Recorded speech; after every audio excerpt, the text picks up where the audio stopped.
चलादवी गगनचर प्रवाह पावितस्तरे गलेवलम्ब्य लम्बिताम्बुजङ्गं कपालिकां ढमढमढमन्निनादमड्डमर्वयुच्चकार चण्डताण्डवं तनोतु न शिव शिव।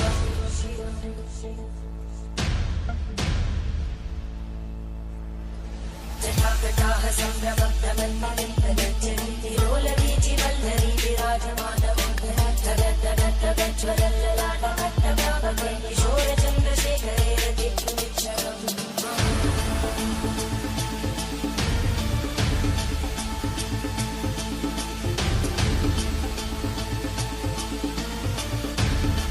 और यहाँ तक पहुँचना जाए। अब फर्क क्या है, अंगूठी तो 20 साल से भी उसके पास थी, कोई नई तो आई नहीं है, तब भी थी आज भी है, और दोनों में फर्क क्या है बोलो, क्या फर्क है?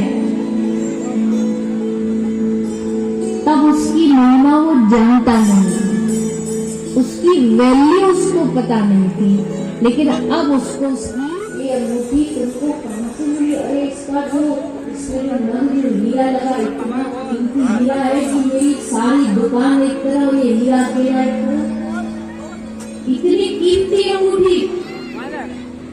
अब कैसे उसको पता चला इसकी इतनी कीमत है, तुरंत घर गया, बढ़िया से जीवन संतों के पास भी है, पर संत उस मानव जीवन की कीमत समझ गए हैं कि भैया ऐसे ही नहीं मिलता, ये मुफ्त में हमें प्राप्त हो गया है, इसका मतलब ये नहीं कि ऐसे ही उसको खाने पीने खेल कूद में ऐसी गवा दे, वो इस मानव जन्म की महिमा समझ गए हैं।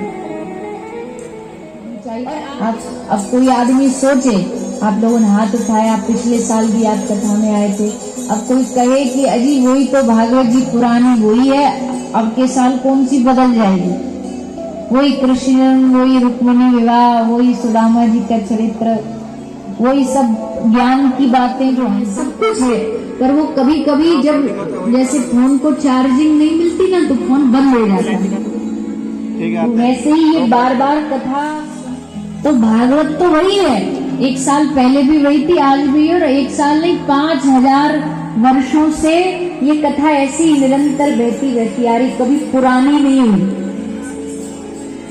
जैसे गंगा जी सदियों से बह रही है, पर गंगा का जल कभी पुराना नहीं होता, वैसे भगवान की कथा अनंत युगों से चलती आ रही है, पर भगवान की कथा कभी पुरानी नहीं होती, भागवत कभी पुरानी नहीं होती।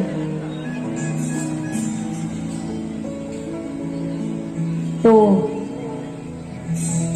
इस कथा गंगा में एक बार पुनः हम प्रवेश करते हुए 7 दिन श्रवण का अवसर हमें प्राप्त हुआ है। आइए भागवत के महत्व में सब प्रवेश करें। भागवत के महत्व का प्रथम श्लोक, भागवत जी का प्रथम श्लोक, सभी हाथ जोड़ करके इस श्लोक का पाठ करेंगे।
थोड़ी देर पहले बता, अंगूठी बरसों से रखी थी, महिमा पता नहीं थी, तो उसकी कोई कीमत नहीं जानता था।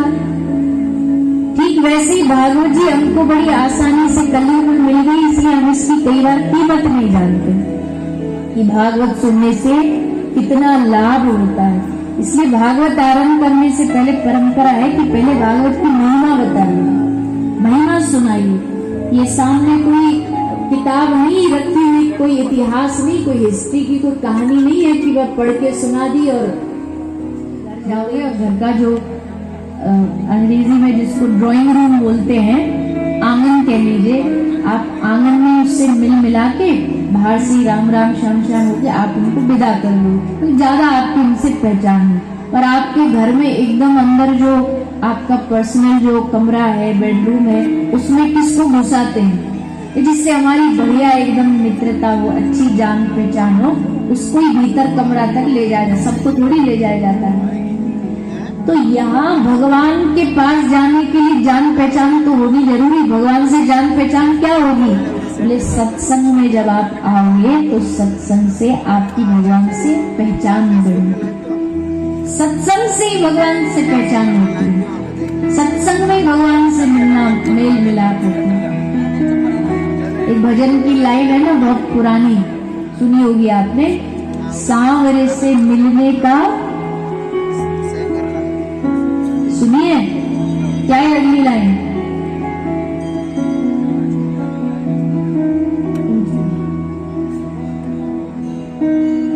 सांवरे से मिलने का सत्संग ही बहाना, दुनिया वाले क्या जाने मेरा रिश्ता पुराना। उसमें तो मिलेंगे नहीं, काम ले सत्संग में।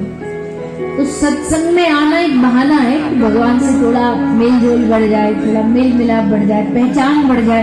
कम से कम जब भगवान के डोरे जाएंगे तो भगवान पहचान तो लेंगे, अरे हाँ ये फलाने उस बांदी गांव में कथा में ये चेहरा दिखा था, हमको भी आया तो था, तो पहचान हो गई भगवान की आपसे। अनजान तो नहीं बने रहोगे भगवान की नजरों में। तो सत्संग भगवान से मिलने का एक सहारा है, एक बहाना है। तो सोचो इससे बड़ी चीज क्या हो सकती है? लाखों करोड़ों पैसा देके भगवान से नहीं मिल सकते आप, पर सत्संग में आके भगवान से मिल सकते। तो लाखों करोड़ों बड़ा हुआ कि सत्संग बड़ा हुआ? बोलिए पक्का पक्का सत्संग बड़ा हुआ ना? ठीक है, कल सब अपनी अपनी प्रॉपर्टी के पेपर ले आना। सब तो ऐसे ही है ना, सब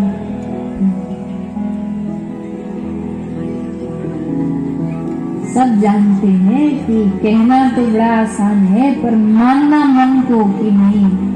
एक तरफ कोई शादी हो घर में, एक तरफ कथा चल रही हो, तो शादी में पहले जाएंगे कि कथा में? झूठ मत बोलो, झूठ बोले कौवा काटे। हमारे घर में किसी की शादी हो, तुम सत्संग में पहुंच जा रहे, सत्संग तो रोज होता है, पर कथा तो आजकल गांव गांव में होती है। दोस्त की शादी ब्याह थोड़ी रोज होता, दोस्त भी 100 सुना देगा, तू बड़ा भगत बन रहा है, हमारे ब्याह में नहीं आ सकता, तू कथा छोड़ देंगे, ब्याह नहीं छोड़ेंगे। इसी से पता चलता है हमारे जीवन में महत्वपूर्ण क्या है।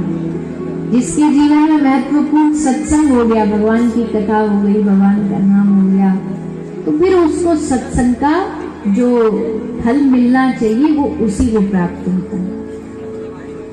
तो सच्चिदानंद रूपाय विश्वोत्पत्त्यादि हेतवे तापत्रय विनाशाय श्री कृष्णाय वयं नमः। भगवान से मिलन बढ़ाने के लिए उनको जानना जरूरी है। दोस्ती करने के लिए तो पहले दोस्त का स्वभाव, उनका नाम, उनके गुण सब जानने पड़ेंगे, तब तो दोस्ती होगी। तो भगवान से पहचान बढ़ाने के लिए भगवान के गुण जानिए। सच्चिदानंद रूपाय, भगवान सच्चिद आनंद स्वरूप है, भगवान आनंद स्वरूप है, सत्य स्वरूप है, चिद स्वरूप है। इसकी व्याख्या में एक बार होती रहती है कथा में, शायद पिछले वर्ष भी हुई हो। ऐसे सच्चिदानंद भगवान विश्वोत्पत्त्यादि हेतवे, वो विश्व की उत्पत्ति भी करते हैं, वो विश्व को चलाते भी हैं, और जब जब इस विश्व को प्रलय करना होता है तो इस संसार का, सृष्टि का संहार भी करते हैं। तापत्रय विनाशाय, 3 तापों का भगवान नाश करते हैं। 3 ताप कौन कौन से होते, ध्यान से सुनिए। ताप मतलब 3 प्रकार के दुख हैं। वैसे तो अनेक दुख हैं दुनिया में, अनेक दुख है। यहाँ जितने बैठे सबके जीवन में कोई ना कोई दुख होगा ही होगा। किसी को कुछ का दुख, किसी का कुछ का दुख। नहीं भी दुख होता तो इंसान बना लेता, और नहीं तो यहाँ इसीलिए वो 3 घंटे दुखी हो जाएंगे कि उनको मनपसंद जगह नहीं मिली बैठने की, हो गया दुख। खंबा नहीं मिला कमर लगाने को, हो गया दुख। वैसे तो दुख बहुत है दुनिया में, कोई कह देगा अरे 3 प्रकार के दुख नहीं, बहुत होते, बहुत होते, लेकिन अगर उसके अंदर तक झांक के देखोगे तो वो इन 3 कैटेगरी में ही आते हैं। दुख की 3 ही कैटेगरी है, दैहिक, दैविक और भौतिक। दैहिक तो होता है शरीर का, शरीर के रोग, शरीर की बीमारियां, ये सब देह के दुख हैं जो आजकल सबके पास हैं। सबके पास देह के दुख हैं। पहले जो बीमारी कहीं कहीं देखने को मिलती, आज घर घर में है। शुगर, बीपी,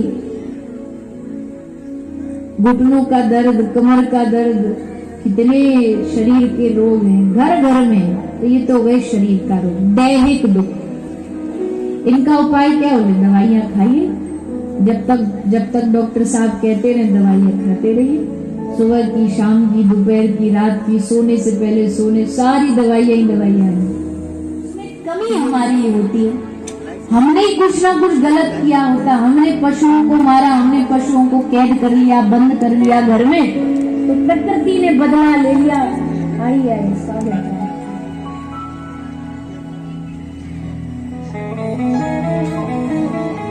अब हमने पशुओं को कैद किया तो प्रकृति ने हमको कैद कर दिया कि घर में बंद रहो ताले में। ये हो गया दैविक प्रकोप, दैहिक, दैविक, और तीसरा होता है भौतिक दुख। भौतिक दुख में क्या है, तनाव, टेंशन। आजकल बड़ों को छोड़ो, छोटे से बच्चे से भी कुछ बात करो ना तो बोलता चुप रहो, मेरा मूड खराब है। जहाँ बच्चों को ये भी नहीं पता होता था पहले मूड होता क्या, आजकल 6-7 साल के बच्चों का मूड ही खराब हो जाता है। इतने टेंशन में है बच्चे, पढ़ाई की टेंशन में, बड़े कमाई की टेंशन में, और थोड़े बड़े ब्याह की टेंशन में, जिनका ब्याह हो जाए बच्चों की टेंशन में, जिनके बच्चे हो जाए उनके पढ़ाई की टेंशन में। चारों तरफ चिंता ही चिंता है, चिंता मुक्त तो कोई नहीं। तनाव भरा पड़ा है जीवन में, इसका तनाव, इसका तनाव, इसकी टेंशन, इसकी टेंशन। बात कर रहे होंगे यहाँ मन कहीं और ही चिंता में पड़ा हो, मानसिक तनाव। और इसका उपाय है भगवत कथा। किसी अच्छे महापुरुष के मुखारविंद से, उनके मुख से भगवान की चर्चा सुनो, कथा सुनो। अपने आप संत क्या करेंगे, ये संत तुम्हारे मन की सब चिंता को तुमसे हर लेंगे, छीन लेंगे। चिंता मुझे दे दे और तू बस भगवान का चिंतन किए जाए, भगवत चिंतन कर। तो ये होता है भौतिक दुख। तो ये तीनों दुख सबके जीवन में अलग अलग रूप में है, लेकिन इन तीनों दुखों को नाश करने वाले एकमात्र भगवान चाहे तो आपकी इन सब चिंताओं को, इन सब तनावों को एक क्षण में नष्ट कर सकते हैं। बिहार से देख रही है। सब चिंताओं से भगवान हमें बाहर निकाल लेते हैं। ऐसे भगवान जो तापत्रय विनाशाय, 3 तापों का नाश करने वाले हैं। कौन है वो भगवान? क्या नाम है उनका? बोले श्री कृष्णाय वयम नमः। ऐसे हैं भगवान कृष्ण। कृष्णाय वयम नमः। ऐसे भगवान कृष्ण को हम प्रणाम करते हैं। वयम नमः, वयम माने हम भगवान को प्रणाम करते। कौन से भगवान? श्री कृष्ण। केवल कृष्ण नहीं, केवल कृष्ण तो अकेला कन्हैया, अकेला कृष्ण, पर श्री आगे लग गया। इसका मतलब बताइए। पिछले साल जो आए थे कथा सुनने, जोर से बोलिए। राधा रानी, वाह, याद है आपको। श्री कृष्णाय वयम नमः। कृष्ण अकेले नहीं, उनके साथ जो उनकी शक्ति है वो है श्री, वो है राधा रानी। इसलिए वो ही इस कथा के, इस भागवत के आराध्य हैं।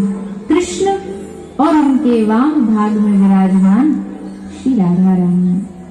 दोनों के स्वरूप को अपने हृदय में विराजमान करके ही भागवत जी को समझा जा सकता है।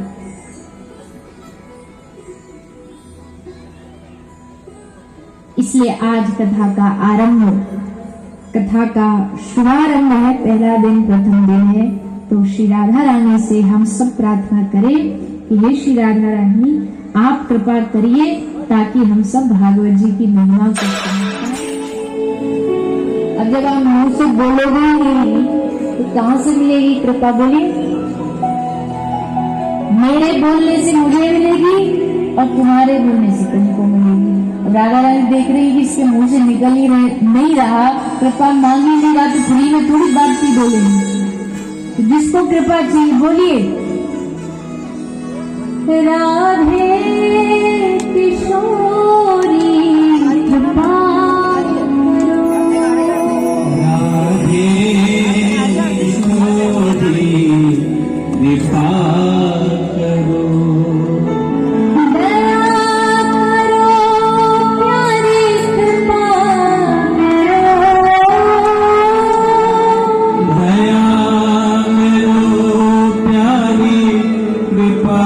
करो।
तो ऐसी श्री करुणामयी राधा रानी हम सब पर कृपा करे। राधे किशोरी दया करो।